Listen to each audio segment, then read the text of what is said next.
جانو میرے بھائیوں، یہ حکومت سنبھال نہیں سکتی، آپ کا ملک، میرا ملک خطرے میں ہے، آپ کو اور مجھے اس ملک کو بچانا پڑے گا۔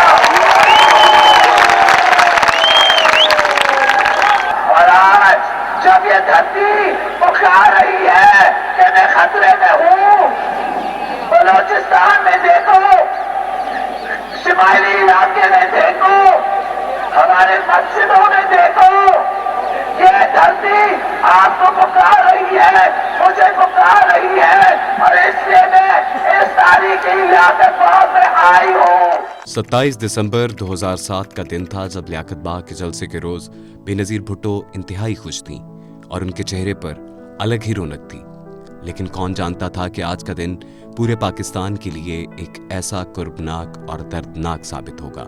27 دسمبر 2007 کی صبح بے نظیر بھٹو اسلام آباد میں اپنے معمول کے مطابق بیدار ہوئیں۔ اہم ملاقاتوں کے بعد وہ دن کے درمیانی حصے میں زرداری ہاؤس واپس آئیں۔ وہاں انہوں نے اپنی ٹیم کے ساتھ لیاقت باغ میں شام کے جلسے سے خطاب کے لیے تیاری مکمل کی۔ شام کے قریب بے نظیر بھٹو اپنے قافلے کے ساتھ زرداری ہاؤس سے لیاقت باغ کے لیے روانہ ہوئیں۔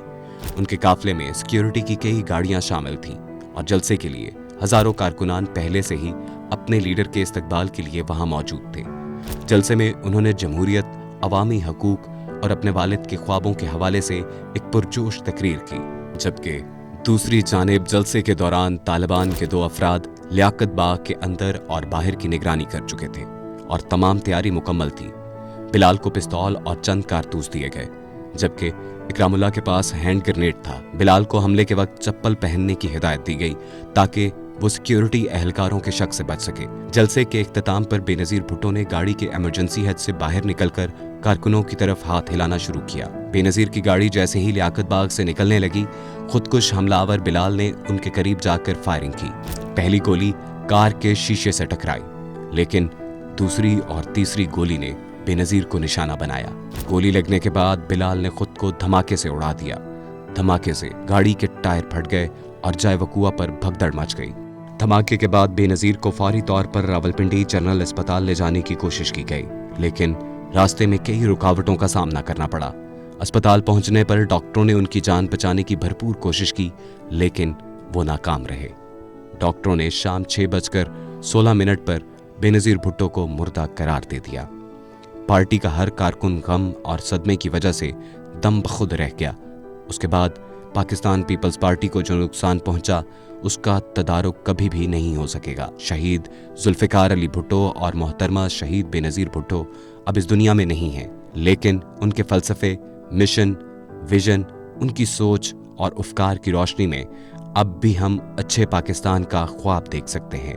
محترمہ شہید بے نظیر بھٹو اپنے اثاثے میں اتنے نظریات چھوڑ کر گئی ہیں کہ ان پر عمل پیرا ہو کر پاکستان پیپلز پارٹی ایک بار پھر ملکی سطح پر مقبول ترین جماعت بن کر سامنے آ سکتی ہے، اپنے کھوئے ہوئے مقام اور وقار کو عوام میں دوبارہ بحال کر سکتی ہے۔